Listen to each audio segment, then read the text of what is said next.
Bonsoir et bienvenue à cette nouvelle édition de Twilight. Ce mercredi 10 avril, je vous embarque dans une grande aventure, celle du mariage dont les contours semblent à peu près obscurcis au regard des phénomènes sociaux qui jettent de l'encre sur l'union officielle et légale entre un homme et une femme ou entre un homme et plusieurs femmes telles que reconnues par la loi camerounaise. Twilight passe en revue les conditions, les procédures, les responsabilités des différents acteurs impliqués, l'importance de l'acte de mariage mais aussi les désagréments ou les dérives de ce gage légal pour la vie à deux. Un panel fleuri d'intelligence confirmée et avérée m'entoure ce soir, mais avant de vous les présenter, cap sur la région de l'extrême nord où nous attend Adamou Moussa pour les nouvelles de la journée. Bakada Salah, Adamou Moussa, j'espère que vous nous écoutez depuis Maroua. Eh bien, dites-nous, qu'est-ce qui se passe à présent à Maroua? Alors que la communauté musulmane, bien sûr, célèbre la fête du Ramadan.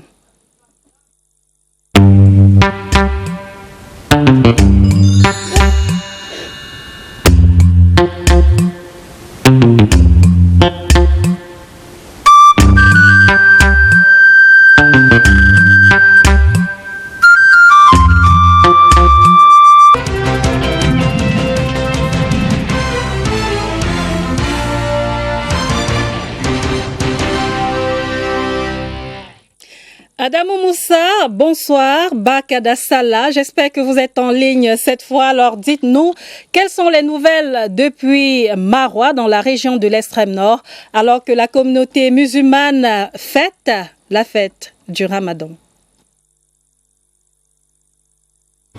Barkade Salah à vous et bienvenue à Maroua, cité capitale de l'extrême nord. C'est un jour de fête et donc une journée assez spéciale pour toute la communauté musulmane de l'extrême nord qui célèbre la fête de fin du Ramadan. C'est un grand moment de mobilisation mais également de réjouissance dans la ville de Maroua. Depuis très tôt ce matin, ce sont des populations bien endimanchées qui font le tour des différentes familles qui célèbrent avec faste et solennité cet événement qui marque ainsi la fin des mois de dévotion, des mois d'adoration, des mois de pénitence et d'abstinence. On peut bel et bien comprendre que ce soit une ville en plein mouvement. C'est une ville de Maroua qui donne à voir l'image des populations très endimanchées, très justement enthousiastes de devoir célébrer cette fête. Alors dites-nous, Adamou Moussa, dites-nous alors comment se célèbre donc cette fête du Ramadan depuis le matin dans les lieux de prière, mais également dans les domiciles.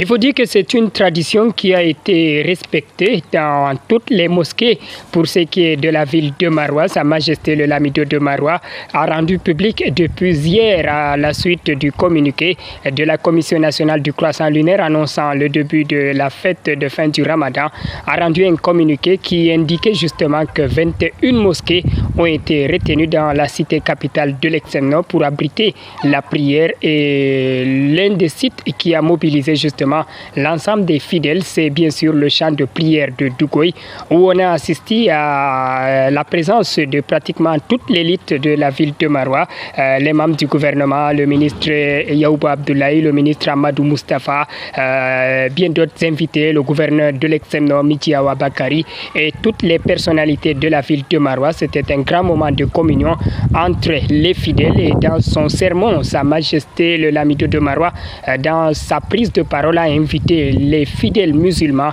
à toujours rester engagés dans la continuité, à rester engagés justement dans la piété, dans la crainte de Dieu.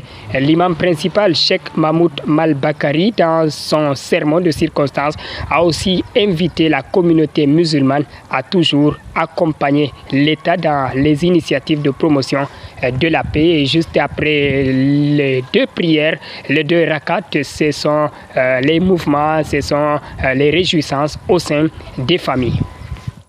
Alors dites-nous, y a-t-il d'autres faits de l'actualité là-bas dans la région de l'extrême nord?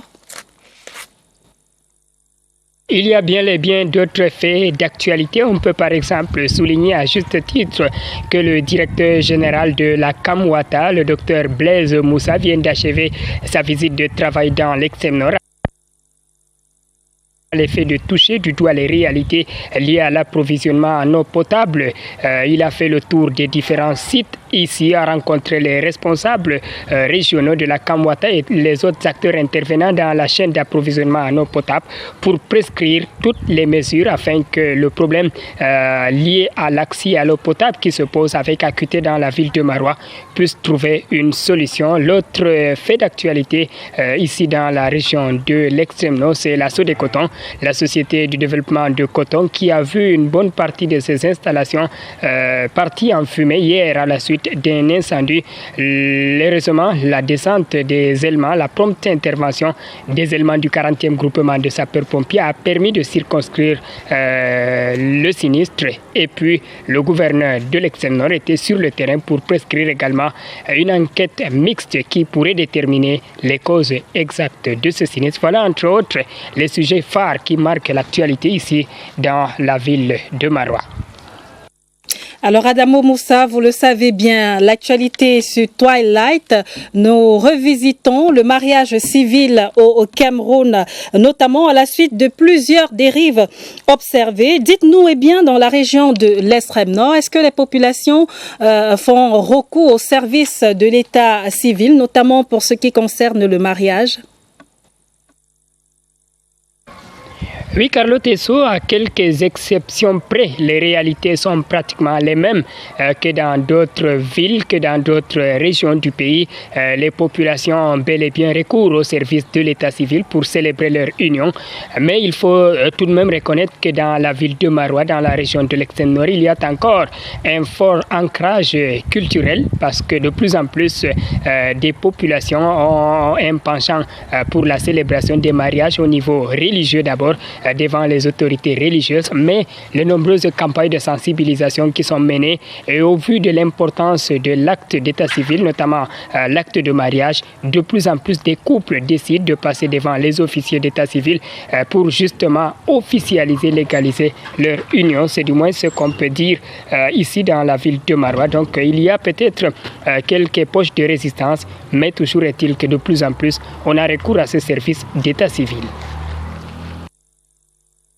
Y a-t-il souvent eu obstacles ou quelques problèmes rencontrés pendant la célébration de ces unions-là? Si oui, racontez-nous peut-être quelques anecdotes. À date, il faut dire qu'il n'y a pas, à notre connaissance, des faits ou des problèmes liés justement à ce que vous êtes en train d'évoquer. Pour le moment, tout se passe bien parce que vous savez, la célébration devant l'officier d'état civil d'une union est précédée par un certain nombre de procédures, notamment la publication de bans et bien d'autres exigences au niveau des différentes communes. Et les couples s'attellent toujours à respecter ces différentes procédures. Voilà pourquoi des problèmes qui peuvent survenir trouvent facilement en amont des solutions. Merci bien Adamo Moussa pour toutes ces informations et bonne suite de célébration du Ramadan là-bas à Maroua. À vous et bonne suite de l'émission. Mesdames, Messieurs, place au débat à présent, une pause et on se retrouve.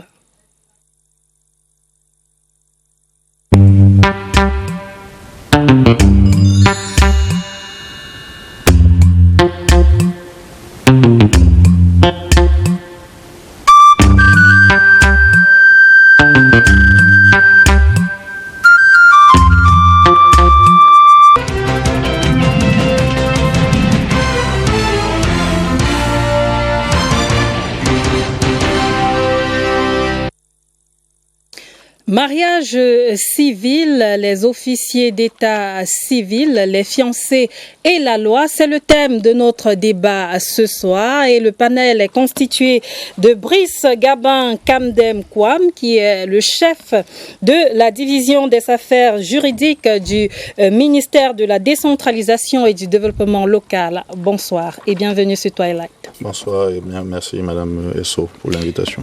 Autre invité de marque sur ce plateau, Hyacinthe Mbambo, ancien maire de la commune d'Ambam. Bonsoir et bienvenue. Bonsoir Carlette Fusso et merci de m'avoir invité.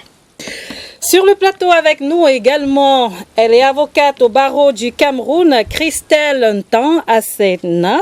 Bonsoir et bienvenue madame. Bonsoir Carlette Fusso, merci. Je vous remercie pour l'invitation.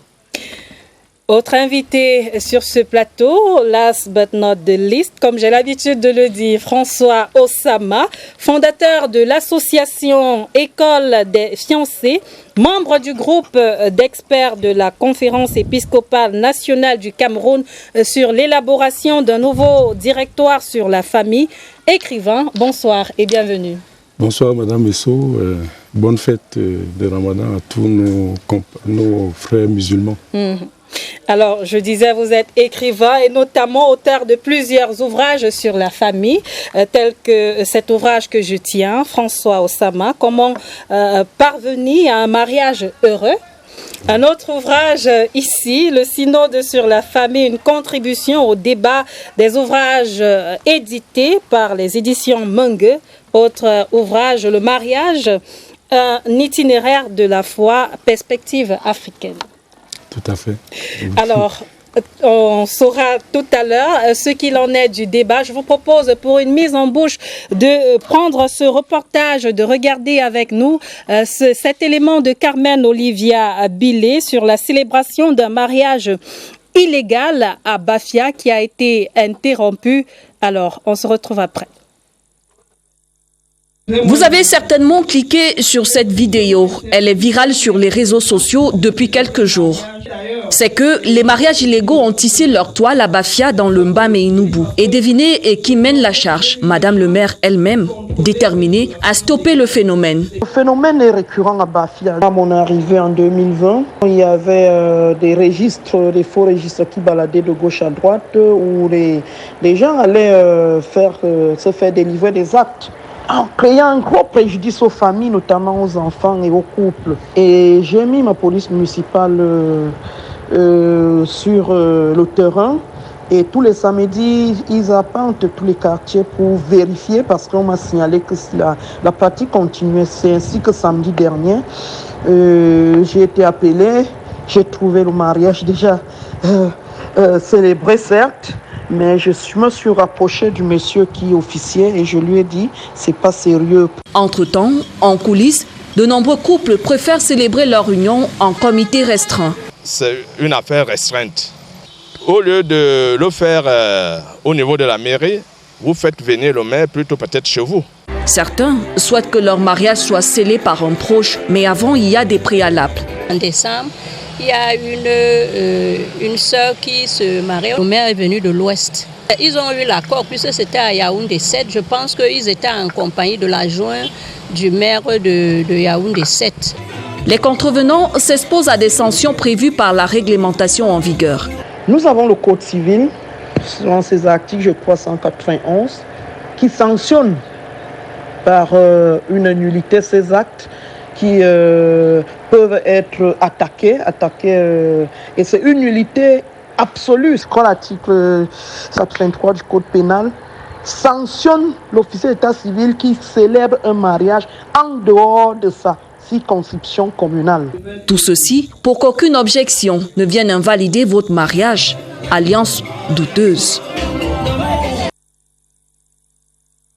Et voilà donc pour cette histoire, monsieur le maire Hyacinthe Mbambo, ex-maire de la commune d'Ambam. Dites-nous, comment est-ce que vous avez accueilli cette nouvelle qui a envahi les réseaux sociaux? Disons que c'est avec beaucoup de désolation, ce genre d'incident.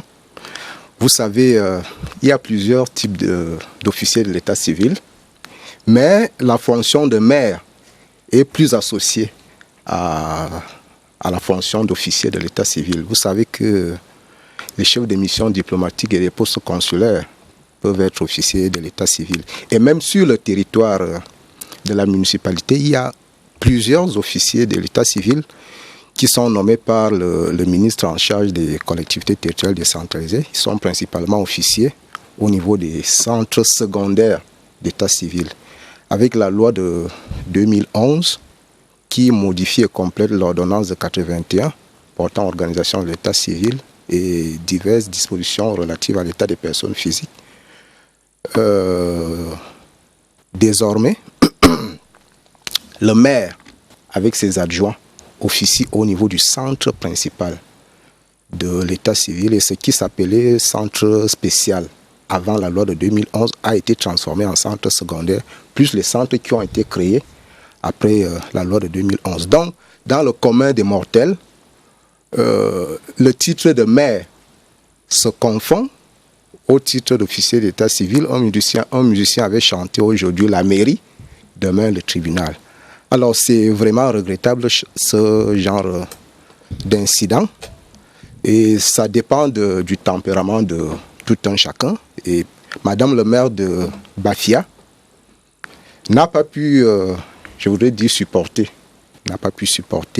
l'irrégularité qui s'est produite sur le territoire de sa municipalité. Et vous savez, chaque officier, il y a le principe de territorialité qui s'applique dans la notion de l'état civil. Chaque officier d'état civil ne peut pas célébrer le mariage n'importe où. Et c'est d'autant plus regrettable que le spectacle qui nous est offert tout à l'heure, là, c'est entre deux maires, deux collègues. Or, le problème aurait pu se gérer autrement, puisqu'il y a la co-célébration qui est admise. Et quand la co-célébration est admise, le rituel même de célébration du mariage a plusieurs étapes. Alors, lorsque vous êtes officier d'état civil, la co-célébration s'observe beaucoup plus entre collègues maires. C'est-à-dire, il peut arriver qu'un maire soit invité à un mariage parce que les futurs époux veulent à tout prix qu'il soit là. Et que le mariage se passe sur le territoire qui n'est pas son territoire de compétence, le centre d'état civil qui n'est pas son centre de compétence. En ce moment-là, la co-célébration est admise. Et je le disais tantôt, il y a un rituel de célébration à plusieurs étapes. Alors, lorsque vous co-célébrez avec votre collègue maire, si ce n'est pas votre territoire de compétence, il y a des points comme par exemple la lecture de la loi, ce que dit la loi en matière de mariage notamment, le code civil qu'on a l'habitude de lire. Vous, le maire co-célébrant, qui n'êtes pas territorialement compétent, vous pouvez vous occuper de ça, de la lecture de la loi. Vous pouvez également vous occuper des conseils qu'on donne après, pendant le rituel de célébration. Moi-même, j'ai eu à le faire auparavant.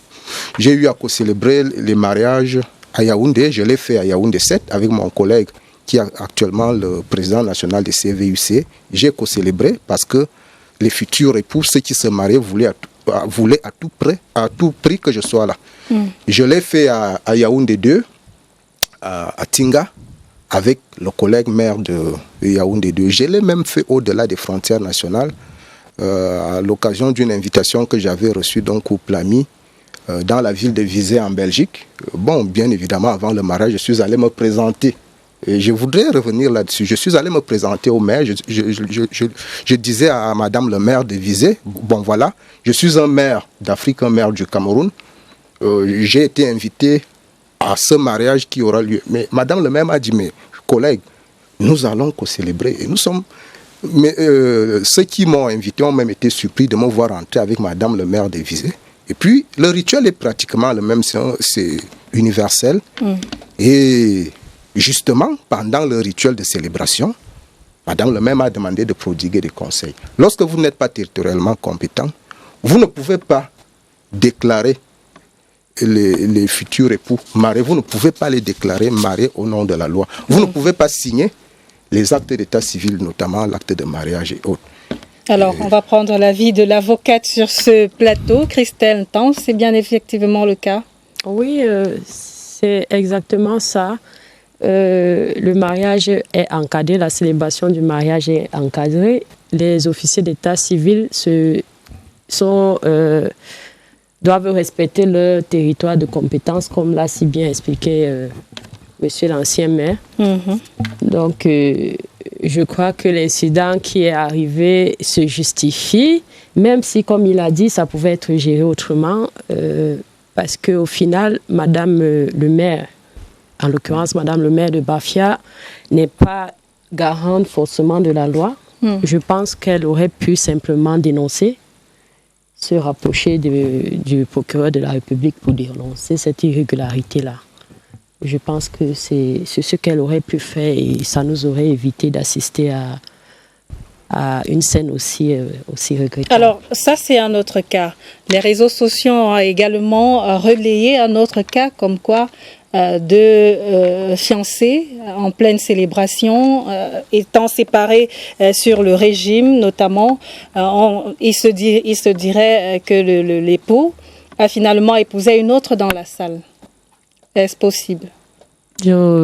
Khaled, je ne comprends pas bien votre question. Deux fiancés déjà séparés sur le régime. On parle de régime quand on est marié. Sur le choix du régime. Ah, le marié s'est retrouvé en train d'épouser une autre femme parce qu'il n'était pas d'accord sur le choix du régime. La vérité, c'est que le mariage est un contrat. Et il est régi par la volonté des deux futurs époux. Ça veut dire que chacun des époux est libre de consentir au choix du régime matrimonial ou pas. Mais je pense que normalement, les futurs époux doivent s'accorder dessus avant. On n'a pas besoin de se donner en scène le jour où on a nos convives et tout ça. Alors, quelles sont les conditions, maître? Je reste avec vous. Quelles sont les conditions pour se marier au Cameroun? Les conditions essentielles sont la majorité. Il faut avoir l'âge pour contracter mariage. Il faut publier les bans. Quand on est mineur de 15 ans ou de 18 ans, on ne peut pas se marier sauf dispense du chef de l'État. Et je crois que les majeurs incapables aussi ont besoin du consentement de ceux-là qui assurent leur tutelle. Donc je crois que c'est ça les conditions essentielles. Et puis, s'agissant de la célébration même, il faut la publication des bans. C'est la condition principale. Un mois avant la date de célébration du mariage, il faut que les bans aient été publiés et la mairie, je crois que la mairie territorialement compétente, c'est celle du lieu de naissance ou de résidence de l'un des époux. D'accord. Je reviens à vous, François Osama, vos fondateurs de l'association L'école des fiancés. Comment est-ce que vous avez accueilli cette nouvelle-là? Pas très surpris. En réalité, comme vous l'avez dit tantôt, c'est la médiatisation. Nous avons des réseaux sociaux aujourd'hui, donc ces genres de phénomènes sont aussitôt médiatisés. En revanche, ce n'est pas le premier cas. On voit des célébrations dans les maisons. Ce n'est pas vraiment le premier cas. Donc, ça montre clairement une méconnaissance des textes sur le mariage, sur la famille. Et je crois que M. le maire a été très clair. Si on veut rester sur la question de la célébration, l'article 43 de l'ordonnance de 1981 portant organisation d'état civil est très clair. Pour célébrer un mariage, il y a deux éléments. Il y a la qualité du célébrant. Il doit être un officier d'état civil. Et le maire l'a dit, son officier d'état civil, les maires et leurs adjoints, les chefs de mission diplomatiques et consilières. Et également, il a également relevé dans les centres secondaires d'état civil, le ministre en charge des collectivités peut désigner des personnes qui font office, qui assument des fonctions d'officier d'état civil. Donc il y a la qualité et il y a également dans ce principe de territorialité. Il est également très clair dans cet article 43. Le mariage est célébré dans le lieu de naissance ou de résidence de l'un des fiancés. Et je dois d'ailleurs dire que cette disposition est tellement importante. On reviendra tout à l'heure sur la philosophie du droit matrimonial. Parce qu'il faut bien comprendre pourquoi est-ce qu'on a cette disposition. L'article 83 de l'ordonnance de 81 même fait de tout officier d'état civil qui célèbre hors de son territoire est passible c'est une infraction pénale, n'est-ce pas, passible d'une peine privative de liberté. Donc, effectivement, c'est des choses qui se multiplient, qui montre une méconnaissance du droit matrimonial, pas seulement sur les questions de célébration, il y a beaucoup d'autres questions. En revenant sur la loi que vous évoquiez tantôt, j'aimerais prendre l'alinéa 5, notamment de l'article 10, je crois, qui stipule notamment que la fonction d'officiers d'état civil sont exercés par des citoyens désignés par le ministre chargé des collectivités territoriales décentralisées après avis du préfet territorialement compétent. Ceux-ci sont astreints à la prestation de serment devant le tribunal de première instance compétent dans les formes de modalités prévues aux articles 8 et 9. Alors, dites-nous, vous, Monsieur Brice Gabin Kamdemkwam, vous qui êtes le chef de la division des affaires juridiques du Mindeville. Alors, quand on parle notamment de désignation ou alors d'autres officiers d'état civil, de qui exactement pour ceux? Parce que là, on est dans du français très soutenu. On parle de qui? En dehors des maires, qui d'autre a la possibilité de célébrer une union? Merci, Madame Esso, de l'opportunité que vous donnez au ministère de la décentralisation de s'exprimer sur cette question d'importance pour nos concitoyens. Il faut relever, Madame, qui sont les personnes habilitées à pouvoir célébrer un mariage. Nous avons principalement dans notre ordre juridique 4 catégories de personnes qu'on peut regrouper en 2. Les 2 grandes sont principalement, portent d'abord sur la nature des centres qui sont habilités à pouvoir célébrer. On a, conformément à la loi 2, ce type de centres, les centres principaux et les centres secondaires. Au niveau des centres principaux, nous avons les centres principaux que sont les mairies, et dans lesquels dont vous avez relevé, ce sont les maires qui sont habilités à célébrer les mariages avec leurs adjoints.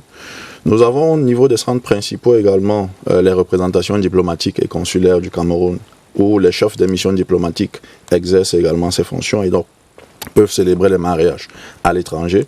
Mais encore au niveau des communes, nous avons des dispositions de la loi portant code général des collectivités qui prévoit ce qu'on appelle un adjoint spécial. Ça veut dire lorsque dans une commune, pour des raisons d'éloignement ou d'inaccessibilité d'une zone, on peut donc établir un conseiller municipal qui est voté par une délibération approuvée par le représentant de l'État, qui est le préfet. Peut donc maintenant être habilité à pouvoir célébrer un certain nombre d'actes, notamment dont jouer le rôle d'officier d'état civil. Mais c'est des cas qui ne sont pas très courants au regard de ce que il y a donc maintenant la deuxième catégorie d'acteurs, que sont donc les officiers des centres secondaires.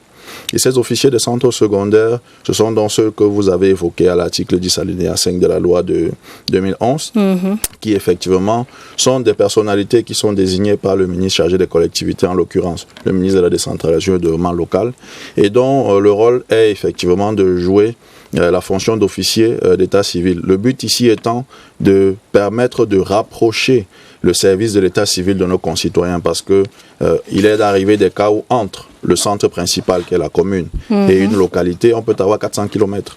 Or, c'est difficile pour permettre parfois à une dame qui vient d'accoucher, de pouvoir déclarer dans les délais, ou bien quelqu'un qui veut se marier, de pouvoir venir vers le centre. Donc, il y a ces personnes qui sont également habilitées à pouvoir célébrer les mariages. Dans quel cadre, maître, est-ce qu'on peut dire qu'un mariage est nul? Lorsque les conditions de formation du mariage n'ont pas été respectées.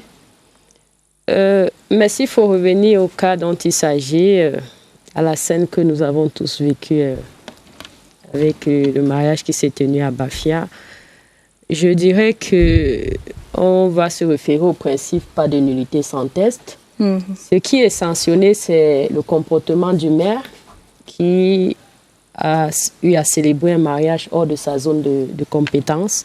Mais j'ai beau fouiller, je n'ai vu aucun test qui sanctionnait de nullité ce type de mariage-là.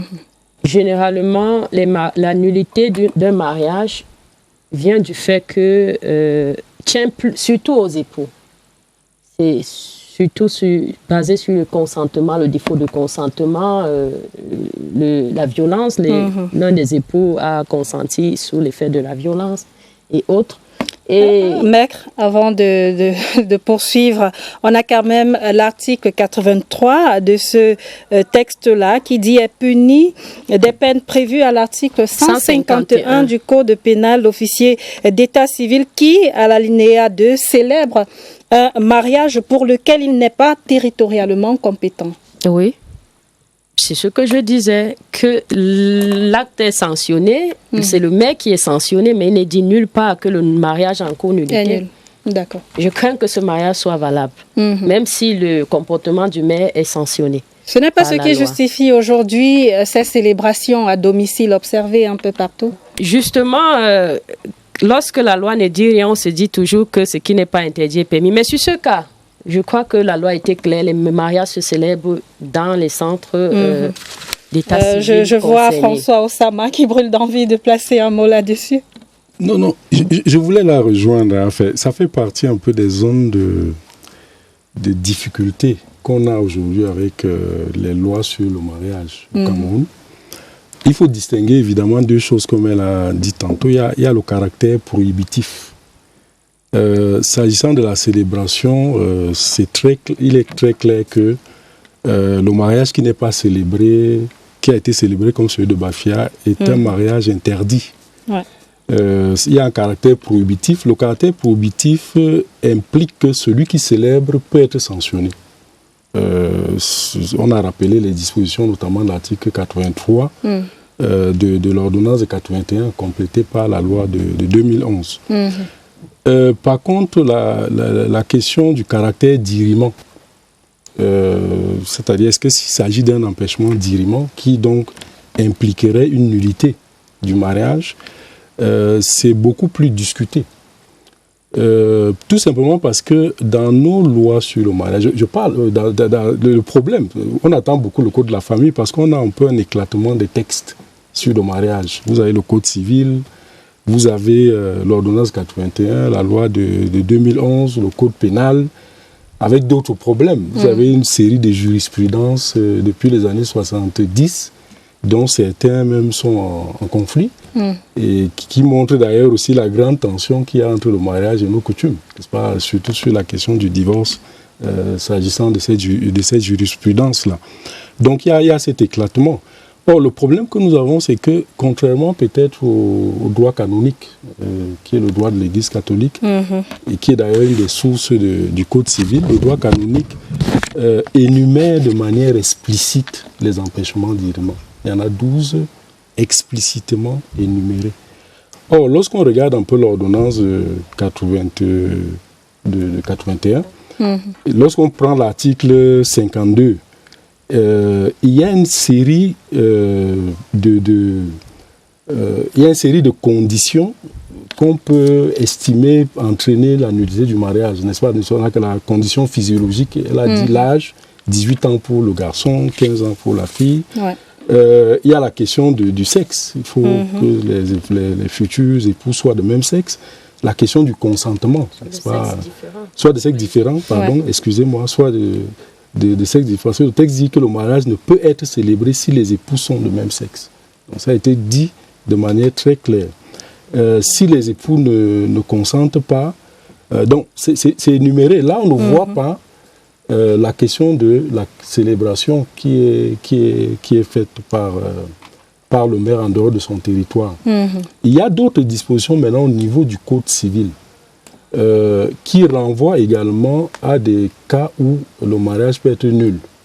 Et là, on va citer, par exemple, la question de la publication des bans, la question même aussi de la parenté, n'est-ce pas? La parenté, les liens, n'est-ce pas, les liens de parenté, la question de l'inceste, effectivement, qui va être abordée dans le Code civil. Donc là aussi, c'est pourquoi je disais il y a un peu cet éclatement, mais on ne voit pas regroupé comme c'est le cas dans le Code de droit canonique. Vous avez parlé de publication des bans. Oui.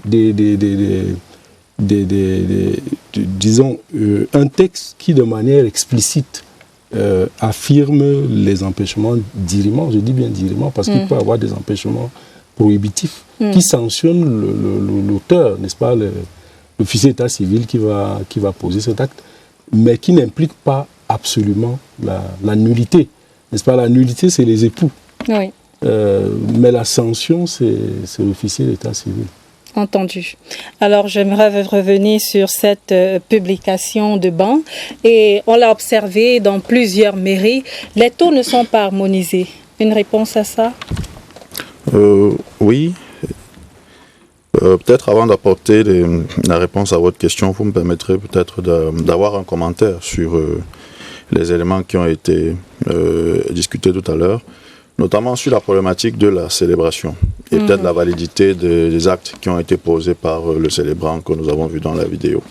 S'il est vrai que la question de la nullité, comme l'a dit Maître, n'est pas clairement établie dans les textes, il faut quand même dire qu'il faut tenir compte de deux conditions. La première, c'est la nullité qui peut être tirée de la qualité des personnes qui veulent prétendre au mariage. Et ils ont évoqué déjà un certain nombre d'éléments sur l'inceste, la nature des sexes, etc. Mais il y a aussi la nullité qui peut résulter de l'acte en lui-même. Parce que le problème qui se pose, c'est que si une autorité incompétente dresse un acte, en principe, cet acte ne devrait pas être compétente. Surtout que la loi a prévu clairement quelles sont les localités dans lesquelles il faut pouvoir faire, par exemple, la publication des bans. Si vous résidez dans un lieu et que vous devez faire la publication de bans dans ces lieux et après, vous allez, par exemple, faire la publication des bans ailleurs et qui n'est pas votre lieu de résidence parce que vous voulez que cette personne vienne vous marier, il y a déjà là une violation même des règles légales qui vont conduire à la formation de cet acte. Donc, au-delà de la punition de l'individu, il y a également la sanction de la nullité qui peut être provoquée parce que nous avons eu un cas pareil où un officier avait co-célébré un mariage et plus tard l'un des époux, lorsque la relation n'était plus bonne, l'un des époux est venu contester devant le juge la régularité de l'acte qui avait été signé hors du territoire de compétence de l'autorité concernée. Et sur la problématique de la co-célébration, il faut dire que la loi est peut-être dure, mais c'est que la célébration est faite par un officier. Et donc la problématique de la co-célébration, elle est peut-être ancrée dans des habitudes ou dans des modalités de collaboration, mais elle doit se faire par un seul officier qui est celui qui doit entièrement célébrer la cérémonie. L'autre officier devant principalement intervenir comme étant un invité. Ainsi que le maire Hyacinthe Bambo l'a dit.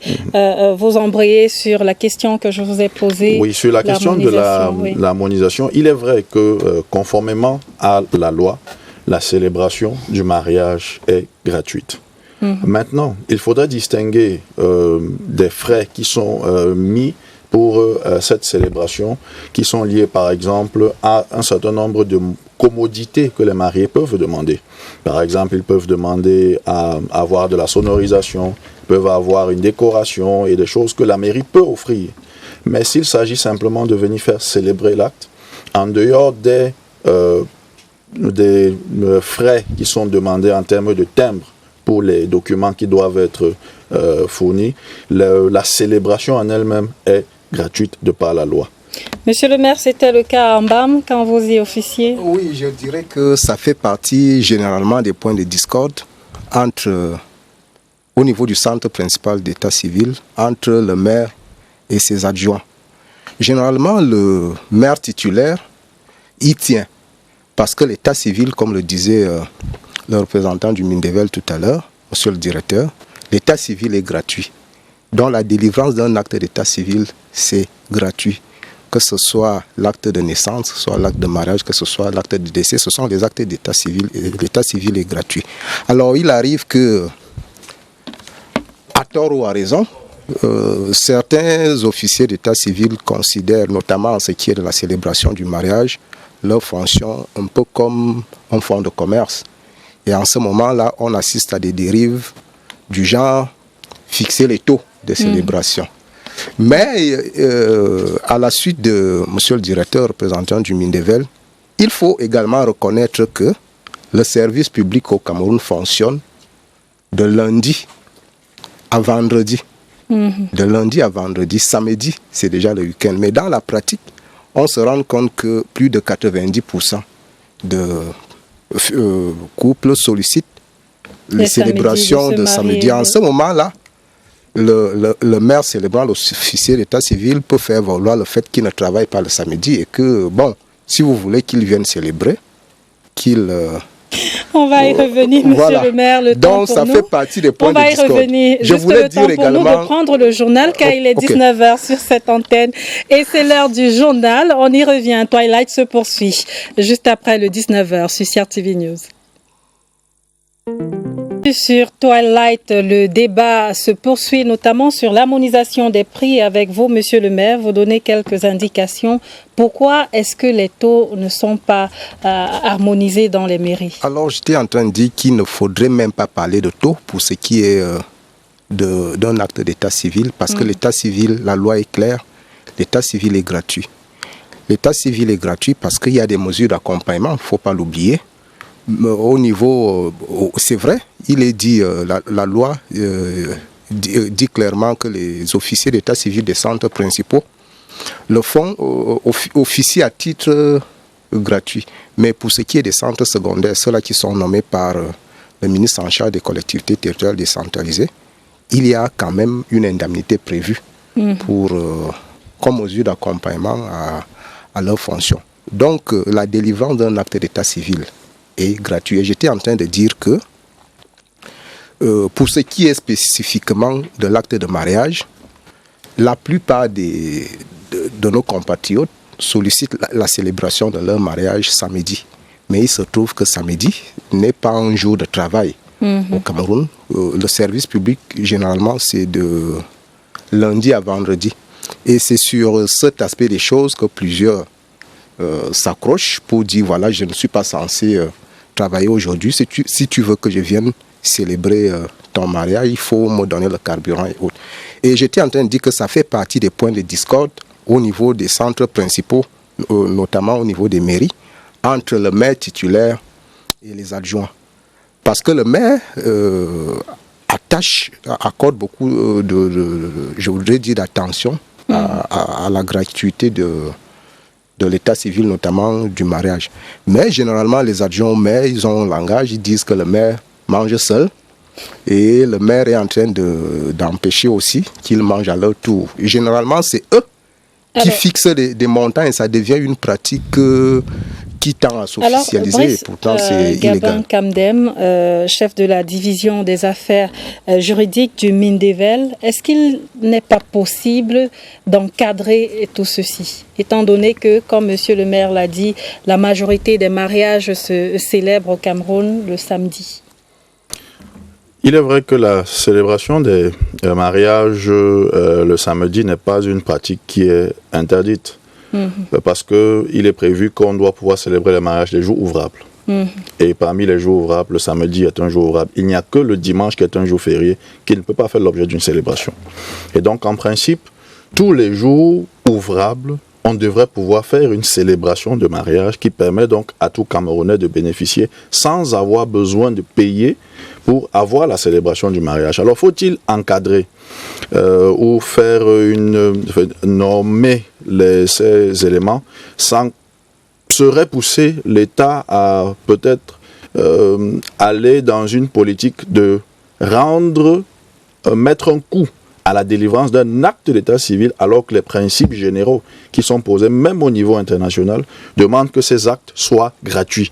Et c'est pour ça qu'il serait... Donc alors les officiers d'état civil ont la liberté d'imposer ce qu'ils veulent aux fiancés qui veulent se marier? Non, sur ce point, lorsqu'il y a des dérives de cette nature, il y a un organe qui a été créé par le président de la République, notamment le Bureau national de l'état civil, qui, dans le cadre de ses missions, fait des descentes sur le terrain. Et lorsqu'il y a des officiers d'état civil, que ce soit des centres secondaires qui ont ce type de pratique, des comptes rendus sont faits dans les autorités administratives et des sanctions sont souvent prises, même si elles ne sont pas publiées, à l'encontre de ces personnes qui se sont écartées de la norme.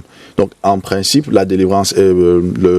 Mbambo l'a relevé, ces officiers des centres secondaires sont appuyés avec une indemnité qui est qui est prévue par la loi et versée par l'État pour la production des actes d'état civil. Donc, il faudrait permettre que tout Camerounais, quelle que soit sa condition sociale, puisse se marier, parce que cela peut devenir, en voulant instaurer cela, une un élément de blocage à la régularisation ou à l'officialisation des unions de nos compatriotes, alors qu'on est dans un mouvement où on veut permettre de sécuriser les liens juridiques qui existent entre deux personnes. Maître Christelle Tan, dans cette même lancée, est-ce que les maires ont le droit d'imposer aux couples qui désirent se marier de le faire à la mairie?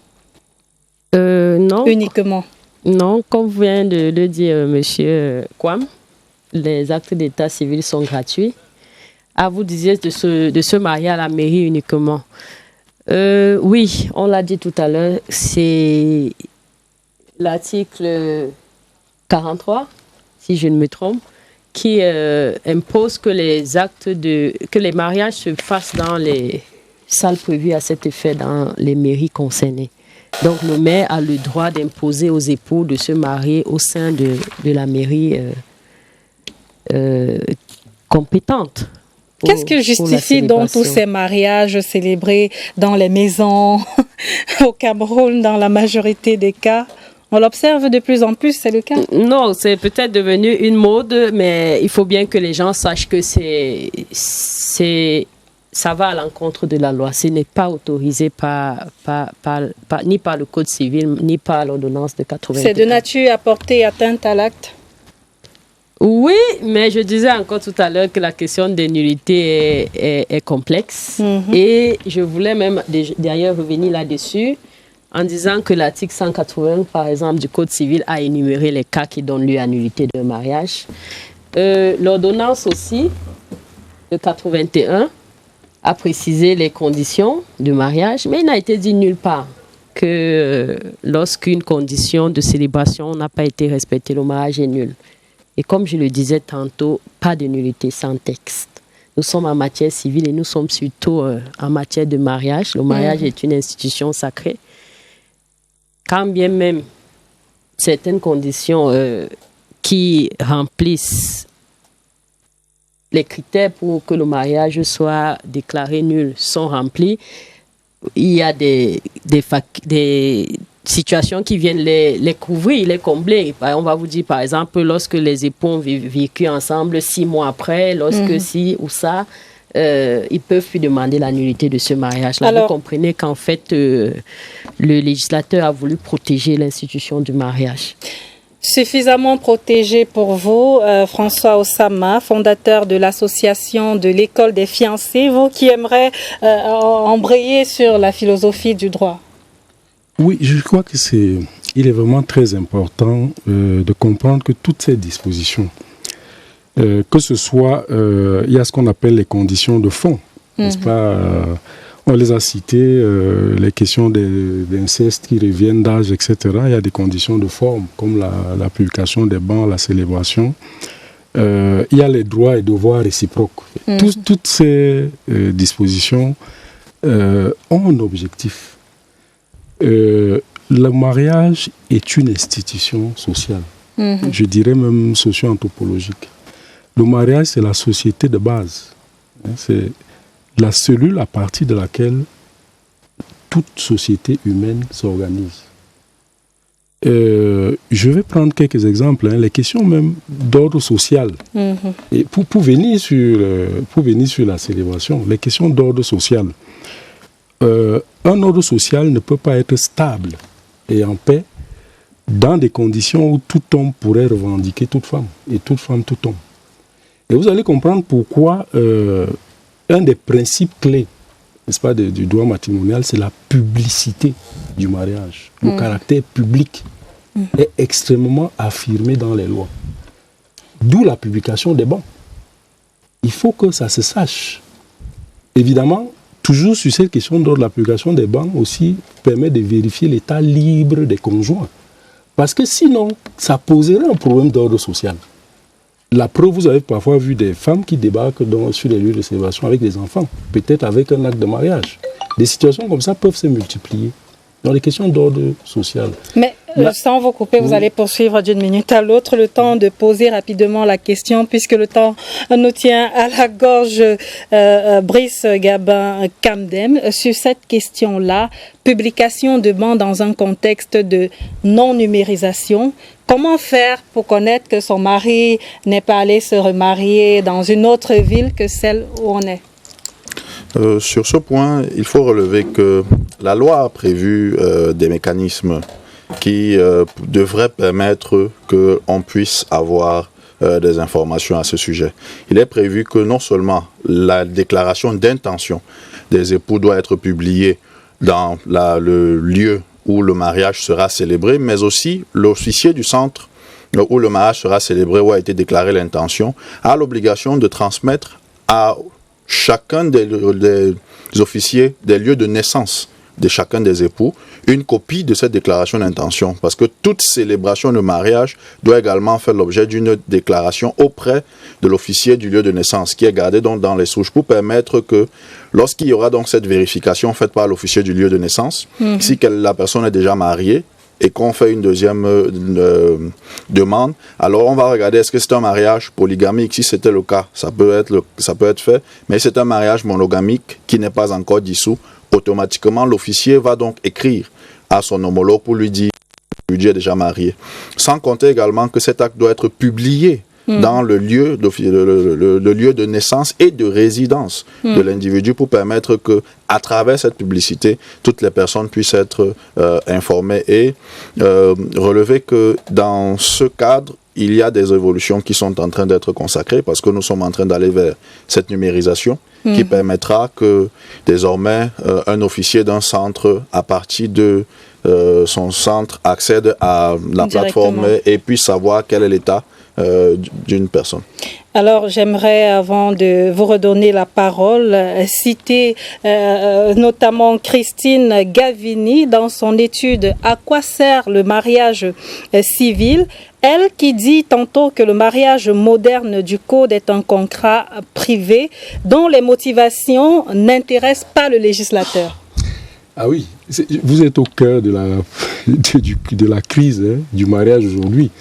N'est-ce pas, le conflit entre la revendication individualiste qui voit d'abord le mariage comme la reconnaissance d'un amour interpersonnel et qui suppose que dès lors que cet amour n'existe plus, le mariage peut être dissous. Or, comme je vous disais tantôt, le mariage poursuit également une visée institutionnelle. La société a besoin du mariage pour s'organiser. Je vous prends un autre exemple. J'ai pris l'exemple de l'ordre social.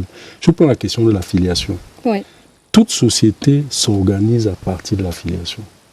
En réalité, pour peut-être la bonne compréhension, si on vous demandait pourquoi vous êtes Camerounais, c'est parce que votre père l'est. Pourquoi vous êtes sujet de droit culturel dans un contexte déterminé, c'est parce que c'est votre père. Bien sûr, il y a des questions d'adoption, mais fondamentalement, c'est cela. Et le mariage, c'est le cadre dans lequel cette filiation est établie de manière vraisemblable. À travers ce qu'on va appeler par exemple le principe de la présomption de paternité ou les délais de viduité par exemple. On a besoin du mariage. On a besoin du mariage pour protéger les personnes, surtout les plus faibles. Et voilà pourquoi par exemple vous allez avoir des dispositions où le mari est tenu d'accueillir la femme, les enfants qui doivent être protégés. Donc toute cette disposition marque le fait que le mariage est important pour la société. Il dépasse les individus. Il se fonde sur la liberté des individus. Mais par la suite, il doit devenir une société organisée qui remplit un certain nombre d'objectifs socio-anthropologiques. C'est pas nouveau. Même dans vous regardez par exemple dans notre tradition. On ne va pas s'éterniser. On a plus que quelques minutes, le temps de faire un dernier tour de table très rapidement. On l'a vu dans la correspondance de Adamo Moussa tout à l'heure, monsieur le maire. Des freins, les populations craignent encore le pas pour aller se marier de manière officielle ou alors légale. Qu'est-ce qui fait problème et les solutions rapides? Alors, les solutions d'abord, c'est que les populations doivent être sensibilisées, suffisamment sensibilisées. Et je pense que le Bureau national de l'état civil doit y penser à organiser des séminaires d'imprégnation pour ce qui est des populations. Mais je voulais également relever le rôle d'un acteur clé dans le processus d'établissement d'un acte d'état civil, singulièrement l'acte de mariage, c'est le secrétaire d'état civil. Voyez-vous, le maire peut être élu aujourd'hui, après la prestation de serment devant le tribunal, célébrer le mariage le surlendemain. Alors, il n'est pas forcément au courant de tout ce qui se passe. Donc, il y a un acteur clé qui est le secrétaire d'état civil qui doit avoir la parfaite maîtrise de la législation en vigueur en matière de mariage. Donc, la nécessité également de former et sensibiliser ces acteurs clés. Brice Gabin, Camdem, votre avis sur le sujet? Oui, sur... La question des freins au mariage à l'état civil. Il est vrai que la problématique des freins du mariage à l'état civil peut résulter de faits anthropologiques ou sociologiques qui sont liés au fait que certaines populations estiment qu'une fois le mariage coutumier ayant été fait, le mariage civil n'a plus une grande importance. Et donc, je rejoins comme solution M. Mbambo Yacine sur la question de la sensibilisation. Et à cet égard, le BUNEC mène déjà un certain nombre d'actions en termes de sensibilisation. Il y a des formations qui se font sur le terrain sous la coordination du BUNEC pour permettre de dire aux populations l'importance de l'état civil. Mais il y a aussi la nécessité de rappeler à nos concitoyens et de population que le mariage, et M. Osama l'a dit, c'est une institution qui est protégée par des règles juridiques. Et cette protection vise à pouvoir reconnaître des droits et des statuts à chacun des époux, hommes comme femmes. Et donc, il est nécessaire de pouvoir célébrer les dits mariages en respectant les règles qui sont édictées par les lois et règlements. François Osama. Je les rejoins sur la sensibilisation. Je crois que c'est important. Il y a une méconnaissance des textes en matière de mariage. Il y a également ce conflit avec la culture où on ne se rend pas toujours compte que le mariage coutumier n'a pas valeur légale. Bon, mais enfin, je voudrais aussi quand même ajouter, on l'a dit tantôt, il faut quand même arriver vers ce code de la famille avec un certain nombre de toilettages. Je crois que ça concerne beaucoup plus le volet institutionnel, qu'on avance avec ce projet très ancien déjà de réforme du code de la famille. D'accord. Christelle Tank. Oui, Khaled, je vais rejoindre mes co-panélistes en disant qu'il est bon que les concitoyens soient sensibilisés sur l'importance du mariage et surtout sur les risques des unions libres, de ce qu'on appelle vulgairement le concubinage, parce que ça ne protège pas les époux. Donc, il est important qu'ils aillent devant un maire célébrer leur mariage. Et je crois que pour parler des freins, il y a, comme l'a dit M. Kwam, ce qu'on appelle la dot. Certains pensent qu'il faut d'abord avoir été marié coutumièrement, avoir été doté et tout pour célébrer son mariage devant un officier d'état civil, alors que ça a un coût parfois très élevé et c'est ça qui est un frein, qui constitue aussi un frein à la célébration de mariage. Et pour finir, je tiens à souhaiter une bonne fête de Ramadan à toute la communauté musulmane. C'est entendu. Merci à tous les quatre d'être passés sur ce plateau. Mesdames, Messieurs, c'était Twilight, édition de ce mercredi 10 avril 2024. Merci de nous avoir regardés. Nos programmes se poursuivent.